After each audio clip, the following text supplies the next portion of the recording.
প্রিয় শিক্ষার্থীবৃন্দ, আসসালামু আলাইকুম। আজকের আমার এই টিউটোরিয়ালটা হচ্ছে আমরা যারা ওয়ার্ডপ্রেস নিয়ে কাজ করছি অথবা ওয়ার্ডপ্রেসে লাইভ প্রজেক্ট করছি, দেন হচ্ছে আমাদের ওয়ার্ডপ্রেস লাইভ প্রজেক্ট করার পরে আমাদের একটা কমন ইরর ফেস করতে হয়। তো এই ইররটা হচ্ছে কয়েকভাবেই সলভ করা যায়। তো আমি হচ্ছে আপনাদেরকে আজকে সহজভাবে দুইটা অপশন শেখাবো যে যে দু- আহ, যে এই ইররটা কিভাবে সলভ করা যায়। তো চলুন আমরা হচ্ছে বেশি কথা না বলে আমাদের ইররটা দেখি আর হচ্ছে কিভাবে সলভ করা যায় ওইটা দেখে নিই। তো প্রথমে আমি আমার গুগল ক্রোমে চলে যাচ্ছি।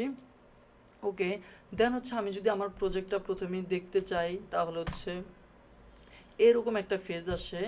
দেন হচ্ছে there has been a critical error on this website. Okay, এই ইরোরটা আসার হচ্ছে কয়েকটা কারণই থাকতে পারে। এর মধ্যে হচ্ছে একটা কারণ হচ্ছে আপনি যদি আপনার প্রজেক্টটায় অ্যাক্টিভিটি কম থাকেন তাহলে হচ্ছে দেখা যাচ্ছে আপনি যখন প্লাগিংস অথবা থিম নিয়ে কাজ করেন ওগুলা যখন আপডেট চলে আসে, এই আপডেট আপনি ঠিকমতো না দেওয়ার কারণে এই ইরোরটা আপনি ফেস করতে পারেন। আর এই ইরোরটা যখন আসে তখন আপনি কিন্তু আপনার ওয়ার্ডপ্রেসের যে ড্যাশবোর্ড আছে ওটাতে আপনি লগ ইন করার অ্যাক্সেস পাবেন না।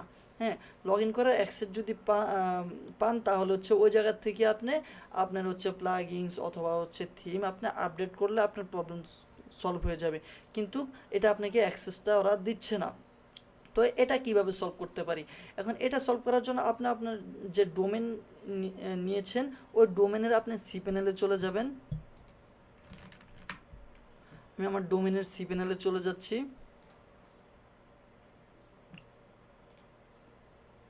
ওকে, লগ ইন করে নিলাম। দেন হচ্ছে এটা হচ্ছে আমার ডোমেনের cPanel। ওকে, এই জায়গায় দেখেন ফাইল নামে একটা অপশন আছে, দেন হচ্ছে ফাইল ম্যানেজার। হ্যাঁ, আমি ফাইল ম্যানেজারে প্রবেশ করলাম। দেন হচ্ছে আমাদের যে প্রজেক্টগুলো করি এটা সকল ফাইলগুলো হচ্ছে আমাদের পাবলিক HTML-এর ভিতরে থাকে। তো আমি পাবলিক HTML-এ যাওয়ার পরে এই জায়গা প্রথম অপশন আমি দেখাচ্ছি, এটাতে দেখেন আপনি ডাব্লিউ কন্টেন্ট। হ্যাঁ, এটাতে আমরা প্রবেশ করব। করার পরে আমরা যে প্লাগিংস থিম নিয়ে কাজ করি এগুলো সব হচ্ছে এই প্লাগিংসের ভিতরে, থিম হচ্ছে গিয়া থিমসের ভিতরে। ওকে, তো এই প্লাগিংসটা আমি কি করব, এটাকে হচ্ছে আমি রিনেম করে দিব। হ্যাঁ, ওল্ড করে দিলাম। ওকে, রিনেম ফাইল, এটা আমি ওল্ড করে দিলাম। ওকে, দেন হচ্ছে আমি যদি আমার প্রজেক্টটা আবারও রিলোড করি তাহলে দেখুন আমাদের প্রবলেমটা সলভ হয়নি। এটা যদি কেউ ওল্ড করেন দেন হচ্ছে তার প্রবলেমটা যদি সলভ হয়ে যায় তাহলে ইটস ওকে। অন্যথায় আরেকটা সেকেন্ড অপশন হচ্ছে আমি আমার আগের নামটাই রেখে দিলাম, rename file. Okay, up to level. আর আরেকটা অপশন হচ্ছে দেখুন আমাদের এই জায়গায় হচ্ছে ইরোরটা দেখাচ্ছে there has been a critical error on this website.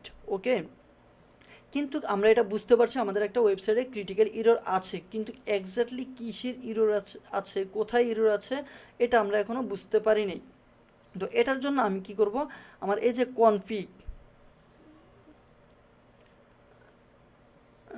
এই যে wp config ডট পিএসপি আছে, এটা আমরা এডিট করব। ওকে, এডিট করার পরে দেন হচ্ছে আমরা একটু নিচে স্ক্রল করব।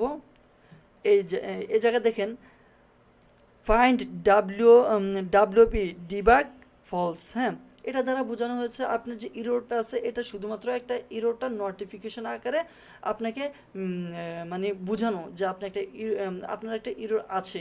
এখন আপনি যদি ইরোরটা দেখতে চান তাহলে এই জায়গায় যে ফলস করা আছে এটাকে আপনি ট্রু করে দেন। ট্রু করে সেভ চেঞ্জেস ক্লিক করুন। Save changes successful. Okay, then হচ্ছে আমি যদি আমার প্রজেক্টটা আবার রিলোড করি তাহলে দেখা যাচ্ছে আমাদের নতুন একটা পেজ চলে আসছে। ওকে, আমাদের মূল ইরোরটা হচ্ছে এটা। এই জায়গায় আরও কয়েকটা ইরোর আছে, বাট ওগুলোর দিকে ফোকাস না দিলেও চলবে। তো আমাদের মূল ইরোরটা হচ্ছে আমি বলেছিলাম যে আমাদের পাবলিক HTML-এর ভিতরে আমাদের মূল প্রজেক্টটা আছে। হ্যাঁ, তো পাবলিক HTML প্রথমে হোম, তারপর হচ্ছে এক্সপ্রেস, দেন হচ্ছে পাবলিক HTML, দেন হচ্ছে ডাব্লিউপি ইনক্লুডস। এখন দেখি আমাদের ডাব্লিউপি ইনক্লুডসটা কোথায়।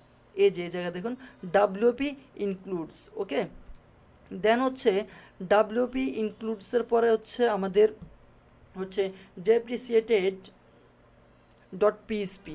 ওকে, অন দিস লাইন মানে হচ্ছে ডেপ্রিসিয়েটেড পিএইচপির ভিতরে আমাদের 4511 নম্বর লাইনে আমাদের ইরর আছে। ওকে, তো চলুন আমরা এটার কমেন্ট অনুযায়ী আমরা যাই। দেন হচ্ছে এই যে আমরা হচ্ছে ডাব্লিউপি ইনক্লুডসের ভিতরে ডেপ্রিসিয়েটেড ডট পিএইচপি না। ওকে, আমরা হচ্ছে ডি সিরিজে চলে যাচ্ছি। ওকে, এই যে ডেপ্রিসিয়েটেড ডট পিএইচপি, এটাকে আমরা এডিট করব। ওকে, চলে আসলাম। দেন হচ্ছে আমাদের ইরোরটা হচ্ছে কত নাম্বার লাইনে? আমাদের ইরোরটা হচ্ছে 4511 নাম্বার লাইনে। ওকে, 4511 নাম্বার লাইনে আমি চলে যাচ্ছি।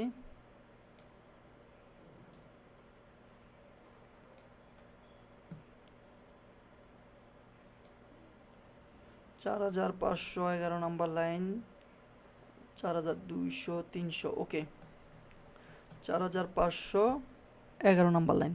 ওকে, এই দেখুন 4511 নাম্বার লাইনে আমার একটা ফাংশন কল করা আছে। এই ফাংশনটার কারণে আমাদের ইরোরটা এই জায়গায় আসছে। তো এটাকে আমি কি করব, এটাকে পুরোটাকে সিলেক্ট করব। দেন হচ্ছে কন্ট্রোল/ চাপলে আমাদের এটা হচ্ছে কমেন্ট হয়ে যাবে। ওকে, কমেন্ট করে দেওয়ার পরে আমি হচ্ছে এটা সেভ চেঞ্জেসে আবার ক্লিক করব। ওকে, সেভ চেঞ্জেসে ক্লিক করার পরে আমি আমাদের এই জায়গায় যে এই যে ডিবাগ, যেটাকে আমি ট্রু করে দিয়েছি, এটাকে আমি আবার ফলস করে দিব, ফলস। দেন হচ্ছে সেভ চেঞ্জেস। ওকে, দেন হচ্ছে আমি আমার প্রজেক্টটা রিলোড করব। যেহেতু এটা ওয়ার্ডপ্রেসের প্রজেক্ট, সেজন্য একটু রিলোড করতে টাইম নিচ্ছে। তো দেখুন আমাদের প্রজেক্টটা সাকসেসফুলি আমরা রান করাতে পেরেছি। আমার প্রজেক্টটা ছিল এরকম, হ্যাঁ। দেন হচ্ছে এটা আমার ইররের কারণে আমার প্রজেক্টটা আসেনি। তো এই জায়গায় যদি আমি অ্যাবাউটে যাই, দেন হচ্ছে প্রপারলি আমার প্রজেক্টটা এখন কাজ করছে। আমি যাই ক্লিক করি সব কিছু আমার কাজ করছে। তো আশা করি আপনারা ঠিকঠাক মতো হচ্ছে আপনাদের প্রজেক্টের এই প্রবলেমটা সলভ করতে পারবেন। ধন্যবাদ সবাইকে।